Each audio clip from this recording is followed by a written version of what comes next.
नमस्कार दोस्तों, स्वागत है आपका एक बार फिर से आपके अपने चैनल examfilter.com में, जहां मैं आज आपके लिए अपकमिंग दिल्ली पुलिस एग्जामिनेशन के लिए जीके के टॉप 25 एमसी क्विज लेकर आई हूं।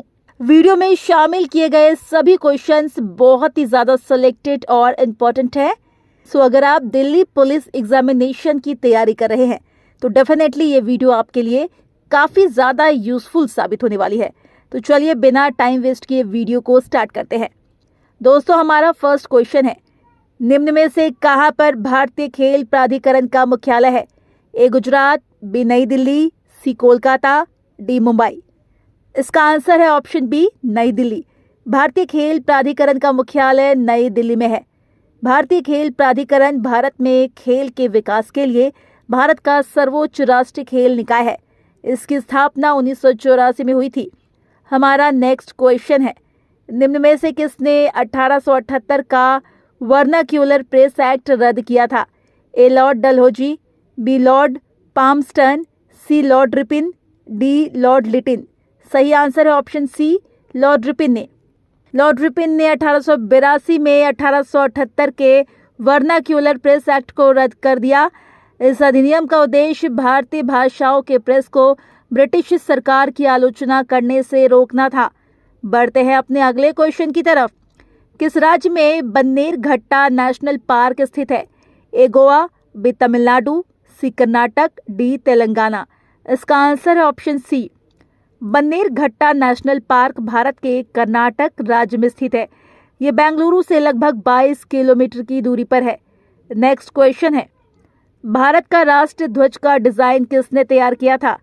ए Pingali Venkayya, B Annie Besant, C Sarojini Naidu, D Vijaya Lakshmi Pandit. इसका सही आंसर है ऑप्शन ए, भारत के राष्ट्रीय ध्वज का डिजाइन स्वतंत्रता संग्राम सेनानी पिंगाली वेंकैया ने तैयार किया था। 5 वर्षों तक तकरीबन 30 देशों के राष्ट्रीय ध्वज के बारे में गहराई से रिसर्च करने के बाद साल 1921 में भारतीय राष्ट्रीय कांग्रेस के सम्मेलन में पिंगाली वेंकैया ने राष्ट्रीय ध्वज के बारे में पहली बार अपनी संकल्पना को पेश किया था। अगला क्वेश्चन है, साल 1992 में मृणालिनी साराभाई को भारत सरकार की ओर से पद्म भूषण पुरस्कार से नवाजा गया। मृणालिनी साराभाई का संबंध किस नृत्य से है? ए कुचिपुड़ी, बी कथकली, सी कथक, डी भरतनाट्यम। इसका आंसर है ऑप्शन डी, मृणालिनी साराभाई एक प्रसिद्ध भारतीय शास्त्रीय नृत्यांगना और कोरियोग्राफर थी। वो भरतनाट्यम में पारंगत थी। उन्होंने इस नृत्य को दुनिया भर में लोकप्रिय बनाने में महत्वपूर्ण भूमिका निभाई। उन्हें 1965 में पद्मश्री और 1992 में पद्म भूषण से सम्मानित किया गया था। बढ़ते हैं अपने अगले क्वेश्चन की तरफ। निम्न में से किस वर्ष में अखिल भारतीय हरिजन सेवक संघ की स्थापना हुई थी? ए 1941, बी 1918, सी 1927, डी 1932। सही आंसर है ऑप्शन डी, अखिल भारतीय हरिजन सेवक संघ की स्थापना साल 1932 में महात्मा गांधी द्वारा की गई थी।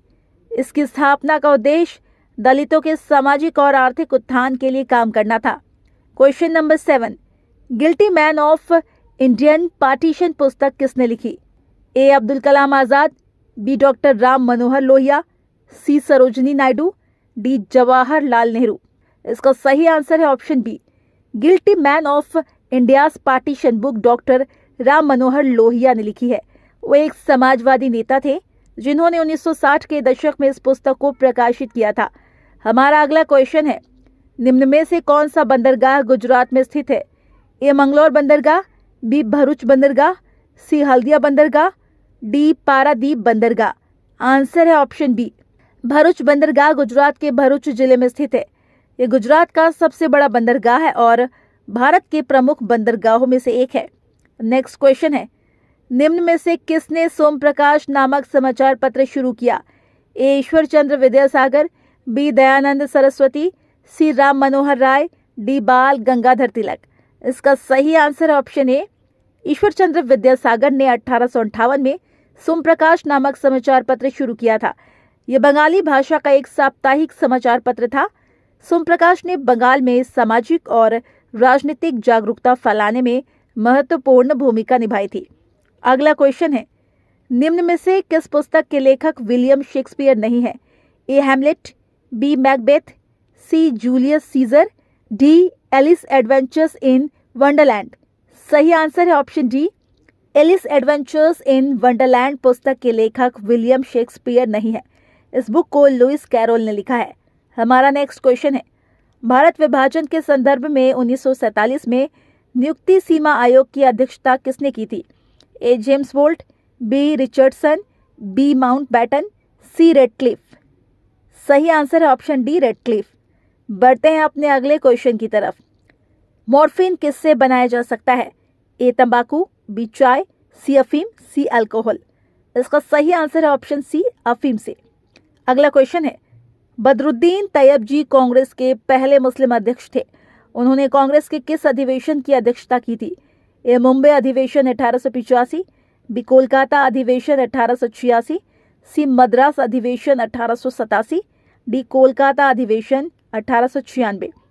इसका सही आंसर है ऑप्शन सी, बदरुद्दीन तैयब जी ने 1887 में मद्रास अधिवेशन की अध्यक्षता की थी। वो कांग्रेस के पहले मुस्लिम अध्यक्ष थे। क्वेश्चन नंबर 14, निम्न में से किस मुगल शासक ने सती प्रथा को अवैध घोषित करके उस पर रोक लगा दी थी? ए. बाबर, बी. अकबर, सी. हुमायूं, डी. औरंगजेब। मुगल सम्राट अकबर ने 1582 में सती प्रथा को अवैध घोषित कर उस पर रोक लगा दी थी। अकबर एक उदार शासक थे और उन्होंने हिंदू धर्म के प्रति सम्मान दिखाया था। उन्होंने सती प्रथा को एक अमानवीय और असंवैधानिक प्रथा के रूप में देखा और इसे समाप्त करने का फैसला किया। अगला क्वेश्चन है, मॉन्टेग्यू चेम्सफोर्ड को किसका आधार बनाया गया?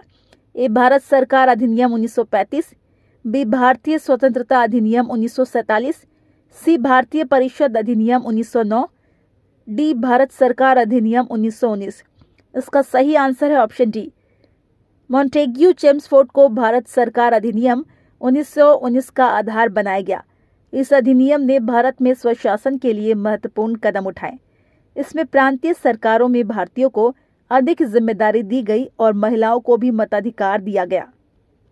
हमारा नेक्स्ट क्वेश्चन है, वर्तमान समय में भारत के शिक्षा मंत्री कौन है? ए. धर्मेंद्र प्रधान, बी. नरेंद्र सिंह तोमर, सी. शक्तिकांत दास, डी. अर्जुन मुंडा। इसका सही आंसर है ऑप्शन ए, भारत के शिक्षा मंत्री धर्मेंद्र प्रधान है। वो भारत के 33वें शिक्षा मंत्री है। उन्होंने 7 जुलाई 2021 को इस पद पर पदभार ग्रहण किया था। अगला क्वेश्चन है, देश के प्रधानमंत्री मोदी जी को किस देश के राष्ट्रपति ने the grand cross of the order of honour से सम्मानित किया? A. Greece, B. Germany, C. Canada, D. Israel. इसका सही आंसर ऑप्शन ए है। प्रधानमंत्री मोदी को 2023 में ग्रीस की राष्ट्रपति सुश्री कतेरिना सकेलारोपोलू ने the grand cross of the order of honour से सम्मानित किया। ये ग्रीस का दूसरा सबसे बड़ा नागरिक पुरस्कार है। बढ़ते हैं अपने अगले क्वेश्चन की तरफ। Lectures from Colombo to Almora निम्न में से किसके अनुभवों पर आधारित है? A. Ramakrishna Paramahamsa, B. Veer Savarkar, C. Swami Vivekananda, D. Annie Besant. सही आंसर है option C, lectures from Colombo to Almora Swami Vivekananda द्वारा दिए गए व्याख्यानों का एक संग्रह है। ये व्याख्यान उन्होंने पश्चिमी देशों से भारत लौटने के बाद दिए थे। इन व्याख्यानों में स्वामी विवेकानंद ने भारतीय संस्कृति और धर्म के बारे में बात की, भारतीय युवाओं को आत्मविश्वास और आत्मनिर्भरता के लिए प्रोत्साहित किया है। क्वेश्चन नंबर 19, इंडियन अनरेस्ट का लेखक कौन था? ए. लाला लाजपत राय, बी. वैलेंटाइन शिरोल, सी. दादा भाई नौरोजी, डी. Annie Besant. सही आंसर है इसका ऑप्शन बी, वैलेंटाइन शिरोल एक ब्रिटिश पत्रकार और लेखक थे। उन्होंने 1908 में इंडियन अनरेस्ट नामक एक पुस्तक लिखी। इस पुस्तक में उन्होंने भारत में ब्रिटिश शासन के खिलाफ बढ़ते असंतोष का विश्लेषण किया था। अगला क्वेश्चन है, पंजाब नेशनल बैंक की स्थापना कब हुई थी? ए. 1884, बी. 1994, सी. 1984, डी. 1894। सही आंसर है option D, Punjab national bank की स्थापना 19 मई 1894 को लाहौर, पंजाब, ब्रिटिश भारत में हुई थी। ये भारत का एक प्रमुख वाणिज्यिक बैंक है और इसका मुख्यालय नई दिल्ली में है। हमारा नेक्स्ट क्वेश्चन है, 1923 का झंडा सत्याग्रह या ध्वज सत्याग्रह किस शहर में आयोजित किया गया था? ए कोलकाता, बी मुंबई, सी अहमदाबाद, डी नागपुर। इसका सही आंसर है ऑप्शन डी। 1923 का झंडा सत्याग्रह या ध्वज सत्याग्रह नागपुर शहर में आयोजित किया गया था। ये सत्याग्रह भारत के राष्ट्र ध्वज को फहराने के अधिकार के लिए लड़ा गया था। बढ़ते हैं अगले क्वेश्चन की तरफ। पुरुषों के 1983 के विश्व कप क्रिकेट फाइनल में मैन ऑफ द मैच किसे घोषित किया गया था? ए कपिल देव, डी मदन लाल, सी के श्रीकांत, डी मोहिंदर अमरनाथ। सही आंसर है ऑप्शन डी, मोहिंदर अमरनाथ। मोहिंदर अमरनाथ को इंग्लैंड के खिलाफ सेमीफाइनल में और वेस्ट इंडीज के खिलाफ फाइनल में मैन ऑफ द मैच मिला था। फाइनल में मोहिंदर अमरनाथ ने अपने हरफन मौला प्रदर्शन के लिए मैन ऑफ द मैच का पुरस्कार जीता था। हमारा नेक्स्ट क्वेश्चन है, पद्मावत की रचना किसने की थी? ए राजा जयसिंह, बी लियाकत अली, सी मलिक मोहम्मद जायसी, डी हरिवंश राय बच्चन। इसका सही आंसर है ऑप्शन सी। पद्मावत की रचना मलिक मोहम्मद जायसी ने 1540 में की थी। ये एक अवधी भाषा का महाकाव्य है। इस महाकाव्य में मेवाड़ की महारानी पद्मिनी और अलाउद्दीन खिलजी के बीच प्रेम संघर्ष का वर्णन है। अगला क्वेश्चन है, निम्न में से किसकी स्थापना सम्राट अकबर द्वारा नहीं कराई गई थी? ए बादशाही मस्जिद, बी बुलंद दरवाजा, सी पंचमहल, डी जोधा भाई महल। सही आंसर है ऑप्शन ए, बादशाही मस्जिद। बादशाही मस्जिद पाकिस्तान के लाहौर में स्थित है। इस मस्जिद को 1673 ईस्वी में मुगल सम्राट औरंगजेब ने बनवाया था। हमारा लास्ट क्वेश्चन है, निम्न में से कौन सा नृत्य मणिपुर से संबंधित है?